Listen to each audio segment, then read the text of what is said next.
जय हिंद फ्रेंड, आपका स्वागत है आपके अपने यूट्यूब चैनल आईएएस माइंड पे। इस चैनल के माध्यम से हम आप लोगों को UPSC, state PCS, SSC, railway और all kind of one day examination के लिए जीएस की प्रिपरेशन कराते हैं। अभी फिलहाल हम घटना चक्र की एक सीरीज चला रहे हैं जो कि यूपी पीसीएस का जो कि हमारा कमिंग एग्ज़ाम है उसके लिए बहुत ही ज़्यादा बेनिफिशियल है और बहुत ही ज़्यादा स्कोरिंग है। हम घटना चक्र की सीरीज में अभी हिस्ट्री लेकर आए हुए हैं और हिस्ट्री में भी हम मॉडर्न हिस्ट्री को स्टार्ट कर रहे हैं जहाँ से ज़्यादा नंबर ऑफ क्वेश्चन एग्जामिनेशन में आते हैं।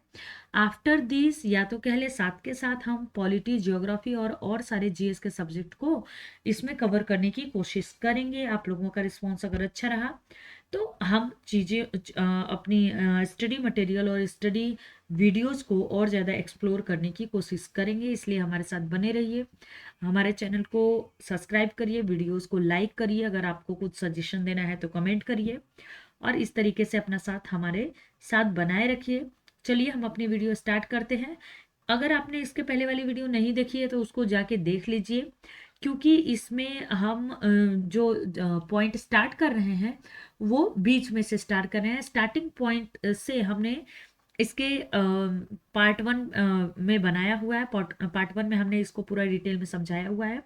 अभी थोड़ा सा डिटेलिंग, थोड़ा सा कॉन्सेप्ट बचा हुआ था, उसको हम इस वीडियो में ख़त्म करेंगे और फिर इससे प्रीवियस ईयर से लेके अब तक 45 to 50 क्वेश्चन आए हुए हैं, हम उसको इस वीडियो में देखेंगे। तो चलिए देर ना करते हुए हम अपने वीडियो को, अपने स्टडी को स्टार्ट करते हैं। Carnatic first war. Carnatic first war कब हुआ था? 1746 टू 1748 के बीच में। Carnatic first war was just an extension of war of succession in Australia which started in 1740. Okay, तो फर्स्ट कर्नाटिक वॉर क्या था? ये सिर्फ एक्सटेंशन था। This is only extension of war of succession in Australia. एक war Australia में चल रहा था, एक सक्सेशन का वॉर ऑस्ट्रेलिया में चल रहा था, जो जिसका रिफ्लेक्शन हमें इंडिया में दिखता है।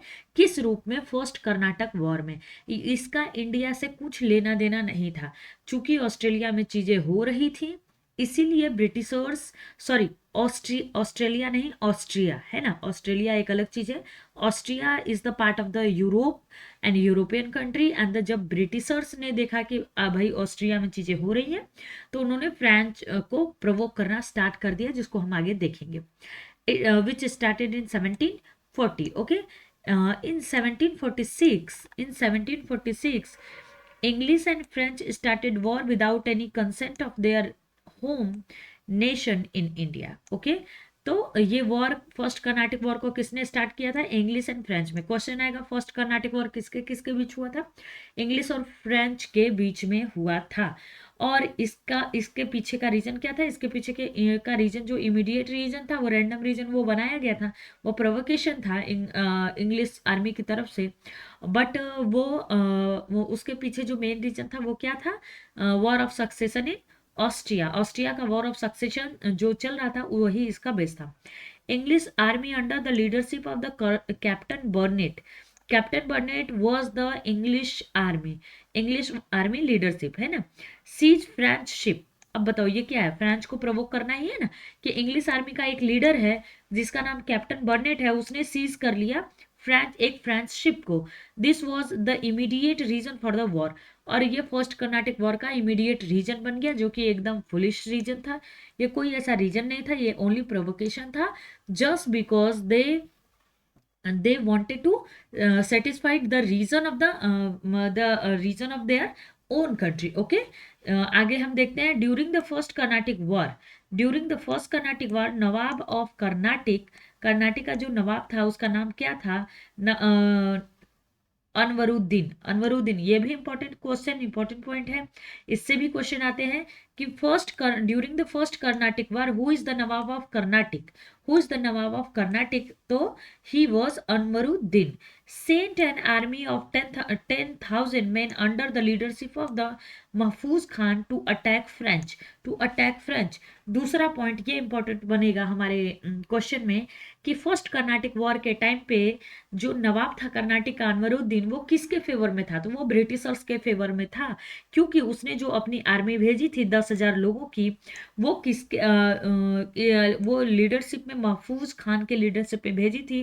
क्यों भेजी थी? फ्रांस पे अटैक करने के लिए भेजी थी, फ्रांस पे अटैक करने के लिए भेजी थी। तो इससे क्या हमें पता चलता है कि जो अनवरुद्दीन था, जो कि फर्स्ट कर्नाटिक वॉर के टाइम पे नवाब था कर्नाटक का, वो ब्रिटिशर्स के फेवर में था।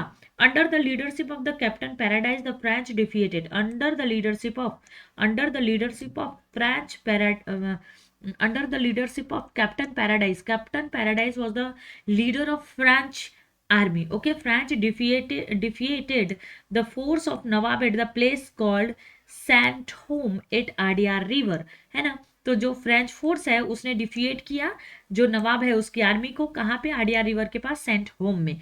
This is all very important point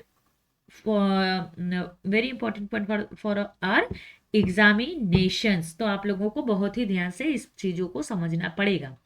with the end of the war the Europe with the end of the war of the Europe in the war sorry with the end of war in the Europe, the war in India ended too with the Treaty of Aix-la-Chapelle in 1748।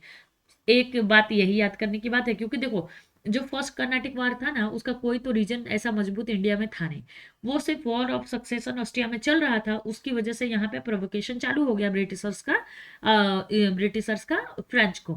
फिर ये random war हुआ, अपनी seize हुई, सीप वगैरह seize किया इन्होंने, और फिर वो चीज़ें सेटल डाउन होगी कैसे कि जब वॉर यूरोप में वॉर खत्म हुआ ना, तो इंडिया में अपने आप वॉर खत्म हो गया, इसमें कुछ भी नहीं। बट जब हम कोई भी वॉर खत्म करते हैं तो एक ट्रीटी करते हैं, एक संधि करते हैं। तो फर्स्ट कर्नाटिक वॉर जब खत्म हुआ, वो किस ट्रीटी के साथ खत्म हुआ? This is very important point for the examination. Multiple time ये क्वेश्चन पूछा हुआ है एग्जामिनेशन में। एक्सला चापले, आप कुछ भी याद कर सकते हैं, हिंदी में कई बार एक्सला चापला लिखा होता है, आप इसको याद कर सकते हैं जो आपको इजी लगे और जो आप लिख पाए मेंस में भी और प्री में भी याद रख पाए। कब कब ये हुआ? 1748 में हुआ था, है ना, 1748 में हुआ था। और वॉर ऑफ सक्सेशन कब स्टार्ट हुआ था? 1740 में स्टार्ट हुआ था। Austrian succession war ended and Madras was again granted to English. मतलब वही हुआ कि चीजें वापस हो गई, कुछ ऐसी बड़ी चीज हुई नहीं, है ना। चलो, जो इंपॉर्टेंट पॉइंट है मैं वही बता रही हूँ। Duplex for the first time, ये देखिए, ये कॉन्सेप्ट भी बहुत अच्छा है, इसकी स्टोरी भी बहुत अच्छी है, और ये प्री के पॉइंट ऑफ व्यू से भी ये पॉइंट बहुत ही ज्यादा रिच है। Duplex for the first time use tactic which guided the future companies of English man. It was duplex who appointed European force into Indian court on Indian expenditure and interfered in the internal conflict of king in the light of European interest and shown to cede the European rule in India। है ना। इसका मतलब क्या हुआ? इसका मतलब ये हुआ कि this was duplex duplex was the governor, French governor. अगर मैं गलत नहीं हूं तो ये फ्रेंच गवर्नर ही था डुप्लेक्स, क्योंकि ब्रिटिश तो ये था नहीं, है ना। एक second,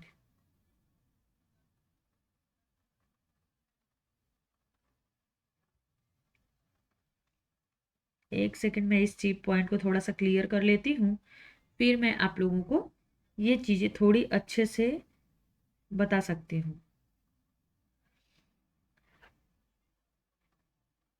French East India company. So, Dupleix was the Governor General of French East India Company in India from 1742 to 1754. Okay, he was French colonial administrator and military leader who played a key role in the Carnatic War and nearly established a French empire in India, है ना। तो duplex कौन था? French governor general था India में, है ना। तो डुप्लेक्स ऐसा पहला गवर्नर जनरल था जिसने ये टैक्टिक अपनाई। जैसे कि हम क्या देखते हैं कि ब्रिटिशर्स ने इंडिया इंडिया हम आगे ये सारी चीजें पढ़ेंगे, हम जब पढ़ेंगे ना प्लासी बक्सर का वॉर, तो ये सारी चीज़ें उसमें आएंगी कि कैसे जो ब्रिटिशर्स थे वो भी यही टैक्टिक्स को अपनाने लगे कि इंडियन एक्सपेंडिचर पे लोगों को अपनी मिलिट्री को इंडियन कोर्ट में रखते थे, इंडियन राजाओं के कोर्ट में रखते थे और उनको फिर वो अपने इंटरेस्ट के लिए उनकी चीज़ों में इंटरफेयर करते थे। इसीलिए प्लासी बक्सर और वगैरह का वॉर हुआ था और यही सारी चीज़ें इस तरीके से आगे बढ़ेंगी। देखो हम रिवीजन के बेस पे पढ़ रहे हैं इसलिए मैं ज़्यादा डिटेल में जा नहीं रही हूँ। जो वाकई में रिवीजन ही कर रहा है ना, उसको पता होंगी, उसको फटाफट ये सारी चीज़ें रिकॉल हो रही होंगी। तो duplex for the first time use tactics which guided future company of Englishman. It was Duplex who appointed European force into Indian court on the Indian expenditure and interfered in the internal conflict of kingdom in the light of European interest, है ना। तो ये duplex ही था जिसने appoint किया force in European forces को Indian court में और उनके इंडियन राजाओं के एक्सपेंडिचर पे ही, कि मिलिट्री तो यूरोपियंस की होती थी बट उनका खर्चा कौन वहन करता था, उनका खर्चा उठाता था इंडियन किंग। और इंडियन किंग कहाँ से उठाएगा, इंडियन जो लोग थे उनसे टैक्स लेके उठाएगा, है ना। Interfere in the internal conflict of kingdoms के जो राजाओं के आपसी कॉन्फ्लिक्ट थे उसमें भी वो डुप्लेक्स इंटरफेयर करने लगा कि हाँ भाई तुम इनसे दोस्ती मत करो, उनसे लड़ाई मत करो, हम कहेंगे तब करना, ऐसे वैसे कहानियां बनाने लगा कि जिससे कि यूरोपियन इंटरेस्ट सेटिस्फाइड हो। आगे देखते हैं। Colbert minister of Louis Colbert a minister of Louis 14 founded French East India Company in 1664। तो कोलबर्ट था 14वें, जो लुइस 14 था ना उसका एक मिनिस्टर था, उसने फाउंड किया फ्रेंच ईस्ट इंडिया कंपनी को, which was also known as the company des Indes Orientales, ये नाम याद रखिएगा। All its expenditure was sustained by the state मैंने पहले भी बताया है कि इसके सारे एक्सपेंडिचर फ्रेंच कंपनी जो थी वो बहुत ज़्यादा उससे बंधी हुई थी, बहुत ज़्यादा अपने राजा को लेके बंधी हुई थी, अपने स्टेट को लेकर बंधी हुई थी, इसके लिए ही अपने स्टेट को लेके बंधी हुई थी, इसके लिए ही वो इंडिया में ज़्यादा एक्सप्लोर नहीं कर पाई। ओके, तो यही सारी बातें इसमें बताई गई हैं। ये बहुत एग्जाम के पॉइंट ऑफ व्यू से बहुत ज़्यादा इंपॉर्टेंट नहीं है, आप चाहें तो एक रीडिंग लगा सकते हैं। मैं वैसे एक रीडिंग लगा देती हूँ आप लोगों के इंटरेस्ट के लिए। इन 1667 Francois Caron headed an expedition to India, setting up a factory in the Surat. In 1668, Markara, a persons who accommodated the Caron founded another French factory in the Masulipatanam. ये कोई इंपॉर्टेंट पॉइंट नहीं है ना, बस बातें जितनी याद रखनी है उतना ही पढ़ते हैं हम। Dutch established their first factory at Masulipatanam in Bengal. They established their first factory in Pipli. Trade with Bengal started properly when Dutch in 1653 established their factory in Chinsura. Okay, तो डच की factory कहाँ थी, Dutch ने अपनी पहली factory लगाई थी मसूलीपट्टनम में, और बंगाल में उन्होंने अपनी फर्स्ट फैक्ट्री लगाई थी पिपली में, फिर चिंसुरा में भी उन्होंने अपनी फैक्ट्री लगाई। इससे ज़्यादा बातें याद रखने लायक है नहीं। उसके बाद क्या है, Bihar was the famous for the afeem production during the British rule. Important point है, याद रख सकते हैं, कभी कभी क्वेश्चन में आता है, वैसे ज़्यादातर नहीं ही आता है, बीपीएससी में भी आता होगा। The chronology of arrival of the European power in India is the follows, है ना, कि ये chronology of the arrival of the European power in India बताया है, जिसमें पुर्तगीज है, डच है, इंग्लिश है, डेंस है एंड फ्रेंच है। हमने पहले भी पढ़ा है इसको। चलो, तो पुर्तगीज कंपनी एस्टाडो डे इंडिया या पुर्तगीज कंपनी इस्टेब्लिश इन 1498। उसके बाद डच ईस्ट इंडिया कंपनी कब बनती है, 1602 में बनती है। Governor and company of merchant in trading in the East India company, British east India company. देखो ये जो ब्रिटिश ईस्ट इंडिया कंपनी है ना, जो 1599 में बना, इसी ने इंडिया पे राज किया, और इसमें से किसी कंपनियों ने इंडिया पे राज नहीं किया। तो ये पहले अपने दिमाग से क्लियर कर लो, वैसे जो रिवीजन कर रहा है उसे पता ही होगा। डेनिस ईस्ट इंडिया कंपनी अब 1616 में बनी थी। अंदर ये डेंस ओरिएंटल्स बनी थी 1664 में। अब हम जल्दी से क्वेश्चन आंसर कर लेते हैं, चूंकि हमने डिटेल पढ़ ली है तो क्वेश्चन आंसर करना हमारे लिए इजी होगा। In which year Vasco da Gama arrive in Calicut? In which year क्या पूछा है? In which year Vasco da Gama arrive at Calicut. Okay, Vasco da Gama, एक सेकेंड, मैं एक अच्छा कलर ले लेती हूँ, रेड कलर ले लेती हूँ, तो थोड़ा सा ठीक कर लेती हूँ चीजों को। एक सेकेंड, हाँ, है ना? तो वास्को डिगामा का क्या है? सॉरी सॉरी सॉरी सॉरी, अभी भी ये चलो,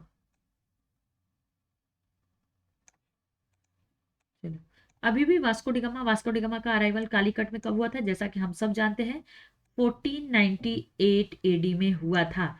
और ये चीजें हमें याद रहनी चाहिए, इसमें तो हमें कोई मिस्टेक नहीं करनी चलेगी। अगेन देखो, जिस क्वेश्चन का रिपीटेशन जितनी बार होगा वो क्वेश्चन उतना ही ज्यादा इंपॉर्टेंट होगा। Vasco da Gama come to India in 1498. Who was the first Portuguese viceroy in India? First Portuguese viceroy in India Almeida था, वास्को डिगामा था। Vasco da Gama is not the not the viceroy, he is only individual क्या बोल सकते हैं उसको, business करने आया था, बिजनेस मैन था। तो एल्मीडा था, क्योंकि एल्बू करके दूसरे नंबर पे था, और इसको real founder of the Portuguese umpire in India भी माना जाता है। हमने पढ़ा हुआ है। आप अगर आपको ये सारी चीजें नहीं लग रही हैं तो आप पहला वीडियो, इस चैप्टर का पहला वीडियो जाके देख सकते हैं। Who among the following had welcomed Vasco da Gama at Calicut? Who among the following? देखो, who welcomed Vasco da Gama at the Calicut? किसने किया था? जमोरिन ने किया था, हमें पता है। Who was the Jamorin? Jamorin was the king of the Calicut then when Vasco da Gama come to the India. Okay, आगे चलते हैं। वास्को डिगामा कहाँ का रूलर था? सॉरी, वास्को डिगामा कहाँ से, किस कंट्री से आया था? तो वास्को डिगामा आया था, वो आया था पुर्तगाल से, इसीलिए पुर्तगाली इंडिया में सबसे पहले आए और सबसे लास्ट में गए। वो उसका रीजन वास्को डिगामा नहीं था, वो उनका अपना इंडिविजुअल था। उसके बाद कोलंबस कहाँ का था? तो कोलंबस कहाँ का था? हमें पता है कि कोलंबस था, सॉरी, कोलंबस कहाँ का था? तो कोलंबस स्पेन का था। एक बार हम इसका डिटेल फिर से देखेंगे। कैप्टन कुक कहाँ का था? तो कैप्टन कुक हॉलैंड का। एक second, captain cook great Britain का था, और तस तस्मान हॉलैंड का था। कैप्टन कुक ब्रिटेन का था और तस्मान हॉलैंड का था, जिसने न्यूजीलैंड को ढूंढा था। चलिए थोड़ा डिटेल देख लेते हैं इसका।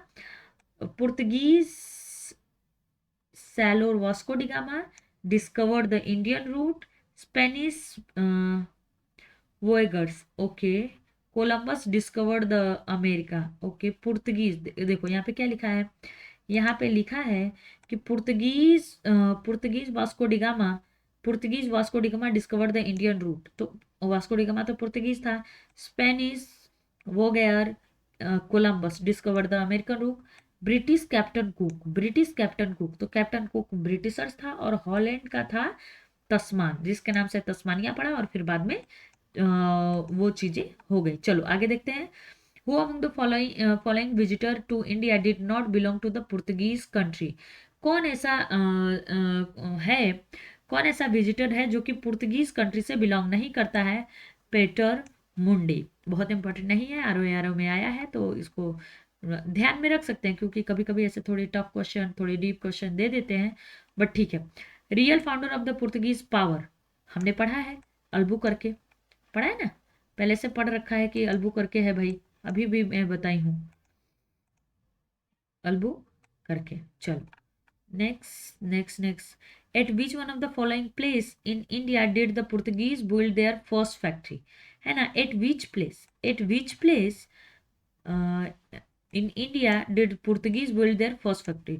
पुर्तगीज ने अपनी पहली फैक्ट्री कहाँ पे बनाई थी? मल्टीपल टाइम पूछा जाने वाला क्वेश्चन है और इसका आंसर है कोचीन में। कोचीन में first Portuguese factory was build by Alfonso de Albuquerque who was not the viceroy at the time in Cochin 1553. Okay, who were the first European to come to India for trade? First European कौन थे? कितनी बार पूछा गया है ये देखिए, कितनी बार पूछा गया है? इतनी बार तो पूछा गया है अभी, मतलब 2007 से 7 तक, और अभी तक तो और भी बार पूछ दिया गया होगा। और ये तो सिर्फ पीसीएस एग्जामिनेशन की बात कही जा रही है ना, वनडे एग्जामिनेशन, रेलवे, एसएससी, इन सब के जीके में तो कितनी बार पूछा होगा ये क्वेश्चन। तो ये बहुत इंपॉर्टेंट पॉइंट बन जाता है। फर्स्ट यूरोपियन कौन थे? पुर्तगीज थे, as simple as that. who were the first European to set up sea trade center in India? ये किसका था? First European to set up sea trade centre in India. ये किसका दिमाग था कि हमें इंडिया में सी ट्रेड सेंटर ओपन करना है? पुर्तगीज का था। पुर्तगीज में भी किसका था? एल्बुकर्के का था, सॉरी एल्मेडा का था, है ना? एल्मेडा का ये सारा उसका पूरा दिमाग था कि भाई हमें इंडिया के ट्रेड रूट को तो पूरा कैप्चर करके ही रखना है। Among the following factories in Bengal, the one established by the Portuguese was, Portuguese ने एक फैक्ट्री बंगाल में डाली थी। कहाँ पे डाली थी? हुगली में डाली थी। चलो नेक्स्ट क्वेश्चन पे आते हैं। With reference to the Pondicherry, New Puducherry, consider the following statement. Okay, first European power to occupy Pondicherry were Portuguese. First European power जो कि ऑक्यूपाई करते हैं पौंडीचेरी को, वो कौन थे? पुर्तगीज थे। हाँ जी बिल्कुल पुर्तगीज थे। Second European power to occupy Pondicherry were French? No, they were not French. They was not French. English never occupy Pondicherry, ऐसा तो हो ही नहीं सकता, इंग्लिश ने तो पूरे इंडिया पर राज किया है। Hooghly was use as a base for piracy in the way of Bengal by Portuguese. जब पुर्तगीज को मुगल्स का फेवर मिलना बंद हो गया तो उन्होंने पायरेसी स्टार्ट कर दी और अपने पायरेसी का सेंटर कहाँ बनाया? अपने पायरेसी का सेंटर बनाया वे ऑफ बंगाल को। Who use Hooghly as the base for piracy in the way of Bengal? Portuguese. कितना इंपॉर्टेंट पॉइंट है, 2 बार आ चुका है। इसके पीछे की कहानी भी मैंने शॉर्ट में आपको बता दी है, लॉन्ग में मैं हिस्ट्री की जो फुल वीडियो बनाऊंगी, डिटेल वीडियो बनाऊंगी, उसमें बताऊंगी। विच one of the following is connected with the blue water policy? Blue water policy किसकी थी? एल्मेडा की थी कि अल्बुकर्के की थी? डी एल्मेडा की थी। और ये कौन था? ये पुर्तगीज गवर्नर जनरल था। चलो, who among the following was the founder of the Calcutta? Calcutta का फाउंडर कौन है? कलकत्ता का फाउंडर है Job Charnock. Very very important point, multiple time पूछा गया क्वेश्चन है। Who founded Calcutta? जॉब चारनॉक।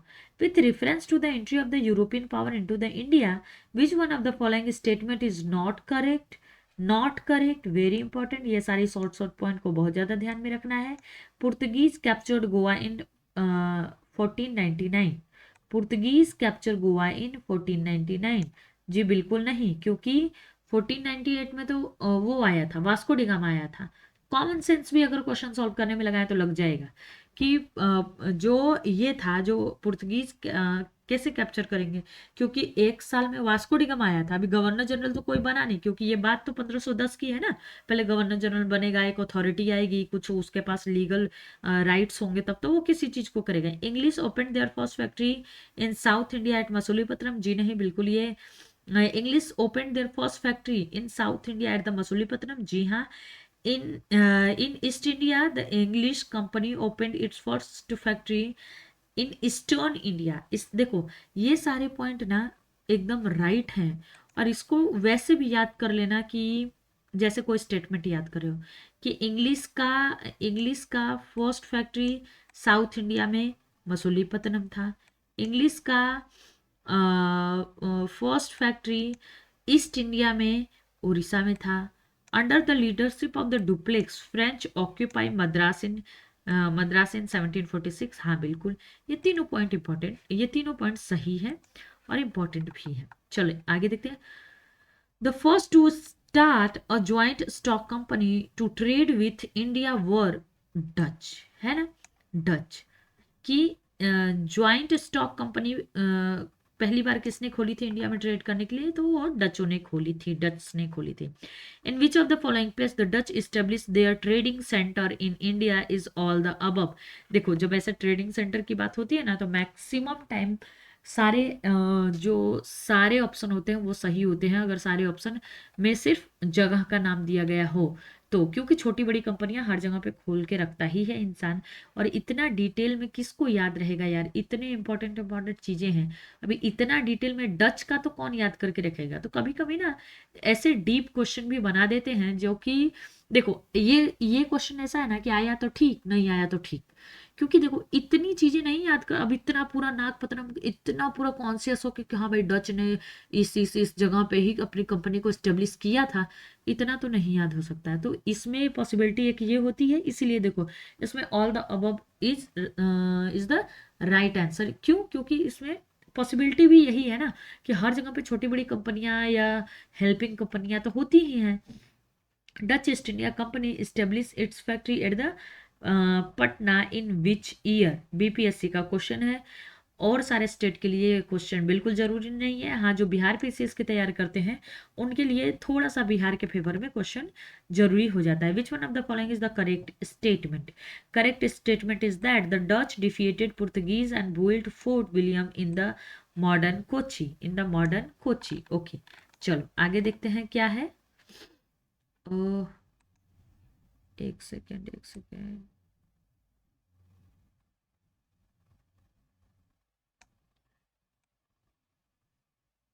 चलिए, विच ऑफ द फॉलोइंग, हाँ, secret of the success of east India Company in India was all the अब।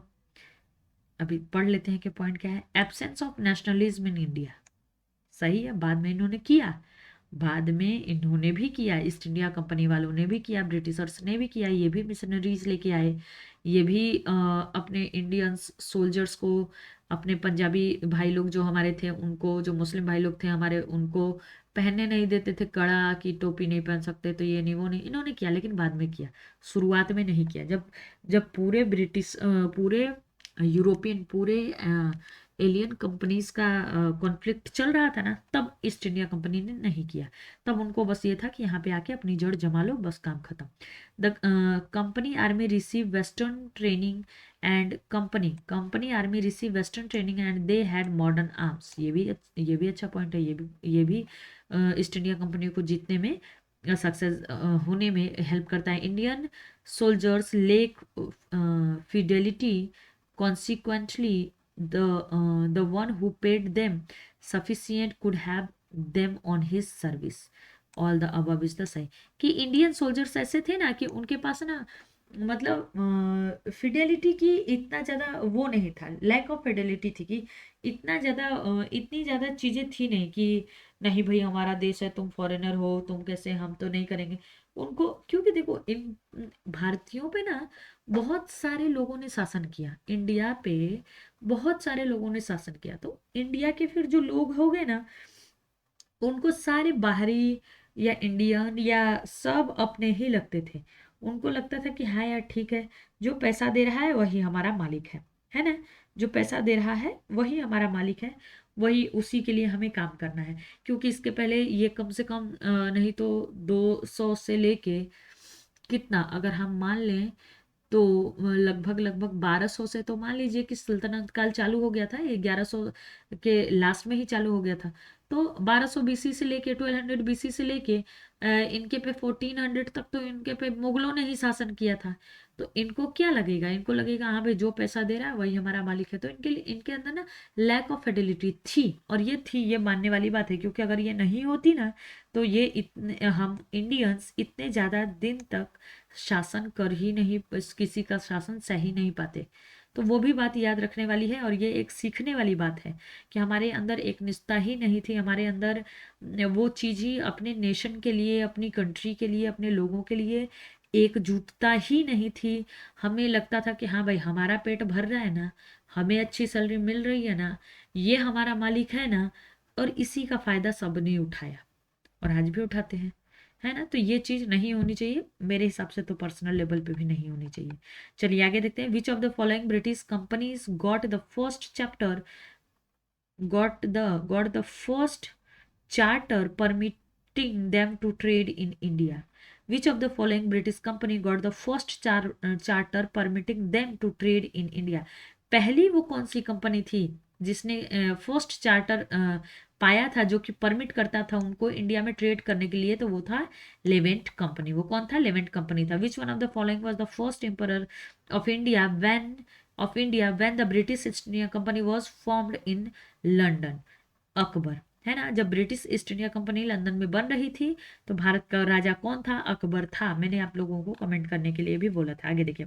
During the time of which Mughal emperor did the English East India Company establish its first factory in India? It was Jahangir.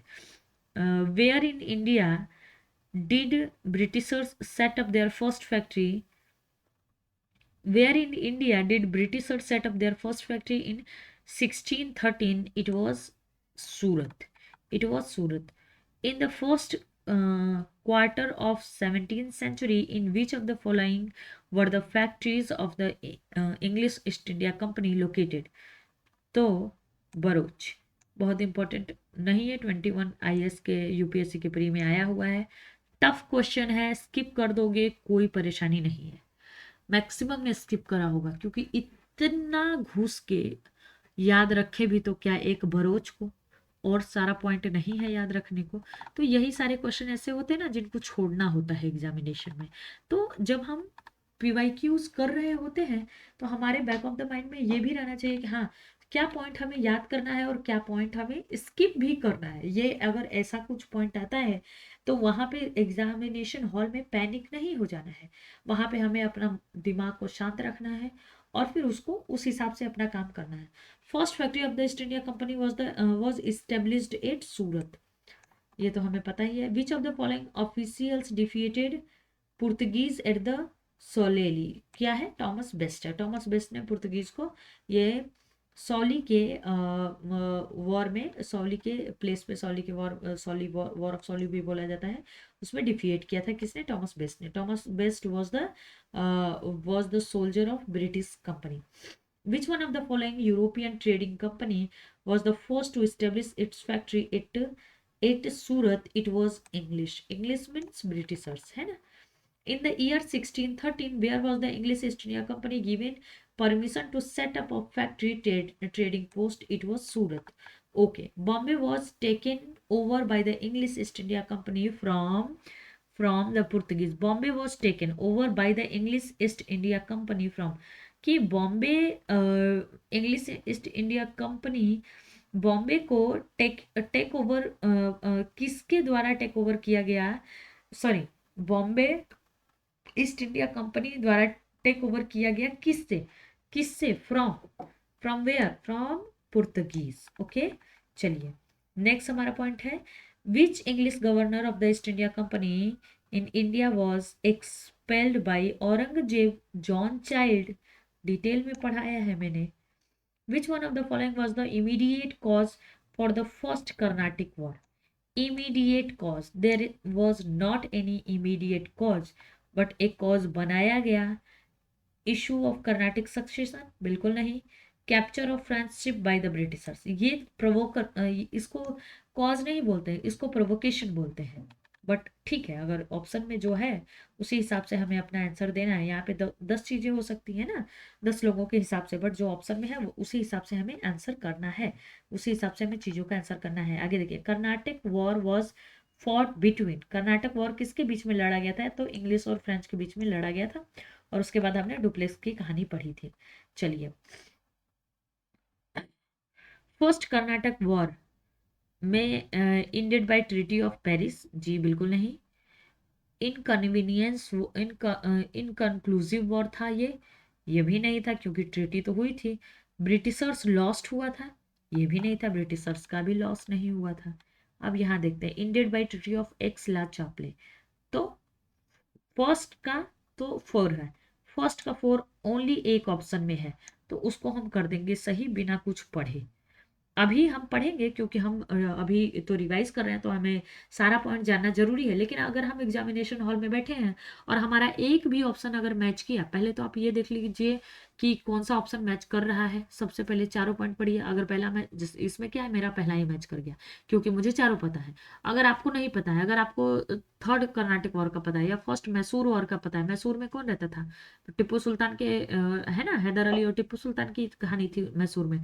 तो फिर वो था कि अगर किसी का एक रीजन पता है, किसी का एक ट्रिटी पता है और वो मैच हो गया, और ऐसा कोई और ऑप्शन नहीं है, बस उसको सही मार के निकल जाना है, उसमें फिर दिमाग नहीं लगाना है क्योंकि एग्जामिनेशन में लिमिटेड टाइम होते हैं। चलिए, first Carnatic war ended by treaty of Aix la Chapelle, third Carnatic war ended by treaty of Paris, second Carnatic war inconclusive war, and the first Mysore war Britishers lost.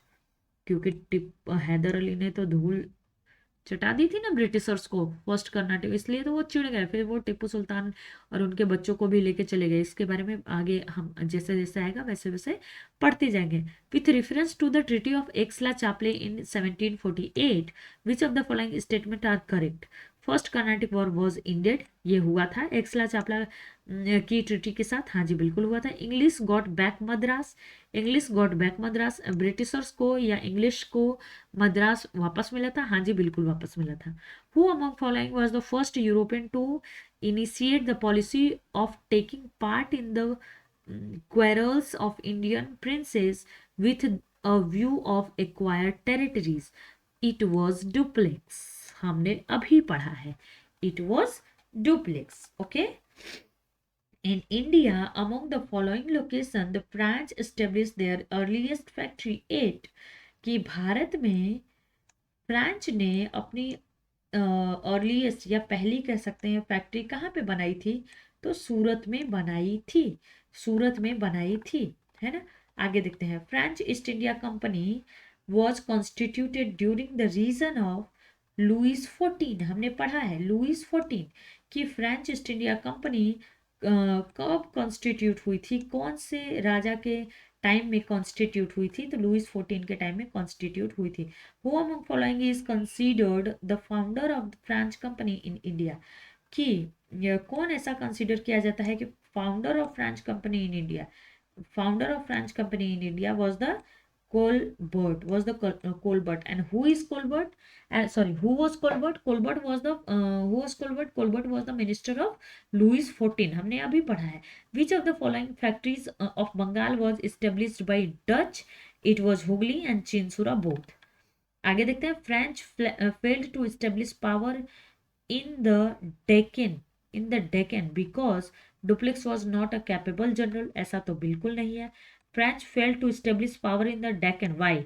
Duplex was not a capable general, जी नहीं बिल्कुल नहीं, duplex के पास बहुत दिमाग था, इसीलिए उससे लोग परेशान भी हो गए थे, इसलिए उसके ऊपर प्रेशर करके उसको वापस बुला ली भी, वापस फ्रेंच बुला लिया भी गया।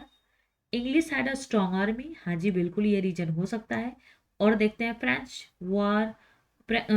Were not liked by the Indian, ऐसा तो बिल्कुल नहीं था। फ्रेंच तो टिप्पू सुल्तान, सारे जो फ्रांसीसी थे वो टिप्पू सुल्तान के कितने अच्छे दोस्त थे, और फिर इन्होंने तो इसके थर्ड देखना, थर्ड कर्नाटिक वॉर में इन्होंने हेल्प भी करी है इंडियन लोकल किंग्स की, तो ऐसा तो था नहीं कि इंडियन के तरफ से वो पसंद नहीं किए जाते थे, बिल्कुल पसंद किए जाते थे। Pondicherry was not a strategic centre, Pondicherry was very strategic centre, इस ये पॉइंट एकदम ऐसे लिखा हुआ है बुक में, तो इसको तो हम डिनाई कर ही नहीं सकते। चलो आगे चलते हैं। The following European power entered into Indian trade at one time और द अदर, है ना। तो इसमें क्या है, इसमें पॉइंट है, देखो पहले सबसे पहले तो पुर्तगीज आए, फिर कौन आए भाई, फिर डच आए, फिर आ गए आपके इंग्लिश, फिर आए फ्रेंच, है ना। ये टाइम पीरियड दिया गया है, ये हमने पढ़ा ही है। पौंडीचेरी, पौंडीचेरी पे किसका शासन था, पौंडीचेरी पे किसका शासन था, पौंडीचेरी पे शासन था, पौंडीचेरी पे फ्रेंच का शासन था। गोवा पे किसका शासन था, गोवा को कैप्चर किया था पुर्तगीज ने। और त्रवणकोर पे किसका शासन था भाई, त्रवणकोर पे था डेनिस का, डेंस का। और सदरास पे किसका था, तो डच का था। दो भी याद रहे तो काम हो सकता है। चलो यहाँ पे है, यहाँ पे आप लोग देख सकते हैं बातें वही है, बस एक लाइन में बताई गई है। पौंडीचेरी पे French, Goa sorry Pondicherry French, Goa Portuguese, Travancore Danish Danes and the Sardas is the Dutch. Okay. Identify the region from where European got best shore, saltpeter and अफीम। बिहार हमने पढ़ा है, अभी पढ़ के आए हैं। During the British rule, which region of India was famous for the अफीम production of अफीम? It was Bihar. Who among the following European was the last to come to pre-independent India as traders? It was French. It was French. Okay. Assessment of land revenue consider. एक बार इसका answer देख लेते हैं जिस हिसाब से ये question पूछा गया है। Okay, question is which of the above were introduced into India by the English? Assessment of land revenue, बिल्कुल नहीं। On the basis of nature of the soil and equality of crop, नहीं, ये मुगल काल से ही चला आ रहा है। Use of mobile cannon of warfare, जी नहीं, ये तो हमारे हुमायूं या बाबर साहब ने ही स्टार्ट कर दिया था। Cultivation of tobacco and red chilli, जी बिल्कुल नहीं, ये भी इनके द्वारा इंट्रोड्यूस नहीं किया गया है, ये भी मुगलों के टाइम से ही चीजें चली आ रही हैं। तो हमारा ये वाला चैप्टर, फर्स्ट चैप्टर जो हमारा था advent of European companies in India, ये खत्म हो चुका है। अब नेक्स्ट चैप्टर हम करेंगे East India Company and Nawab of Bengal, कि ईस्ट इंडिया कंपनी और नवाब ऑफ बंगाल में क्या कैसे रिलेशन थे, कैसे कॉन्फ्लिक्ट हुए और कैसी चीजें इनके अंदर चलती रही। तो चलिए आज हम अपनी वीडियो यहाँ पे ख़त्म करते हैं और इसी के साथ हम ये वीडियो ख़त्म करते हैं और आगे नेक्स्ट वीडियो में हम एक नया चैप्टर लेके आएंगे और कोशिश करेंगे कि इसको हम जल्दी से जल्दी कम टाइम में ख़त्म करने, जल्दी से जल्दी रिवीजन करके हटाएं। आप लोग इसी तरह हमारे वीडियो को लाइक, सब्सक्राइब, कमेंट करते रहिए, हमारे चैनल को सब्सक्राइब करिए, हमारे एफर्ट्स को अप्रिसिएट करिए और हमारी जो टेक्निक है, हमारी जो पढ़ाने का तरीका है, हमारे जो वे ऑफ लैंग्वेज है, उस चीज़ों में आप लोगों को अगर कुछ अपडेट चाहिए या कुछ अपग्रेडेशन चाहिए या कुछ ऐसा लगता है कि नहीं मैम आपको ये इम्प्रूव करने की ज़रूरत है, तो आप हमें अपना सजेशन कमेंट बॉक्स में लिख के ज़रूर दीजिए। मेरा फिर से वही स्टेटमेंट रहेगा कि मैं आप लोगों के यूपीएससी के पूरे सिलेबस, पूरे जीएस के सिलेबस को कंप्लीट करवाऊंगी फ्री ऑफ कॉस्ट। मैं यूपीएससी में जो भी इम्पोर्टेंट बुक्स हैं उन सबको पढ़ाऊंगी, एनसीईआरटी की बुक्स को भी पढ़ाना स्टार्ट करूंगी और इस तरीके से हम अपनी वीडियोस को आगे बढ़ाते रहेंगे और इस चैनल को बड़ा करते जाएंगे। आप अभी तक अगर आप लोग हमारे साथ बने हुए हैं तो आप लोगों का बहुत बहुत धन्यवाद। हमारे चैनल को लाइक करिए, सब्सक्राइब करिए, शेयर करिए, कमेंट करिए। Thank you.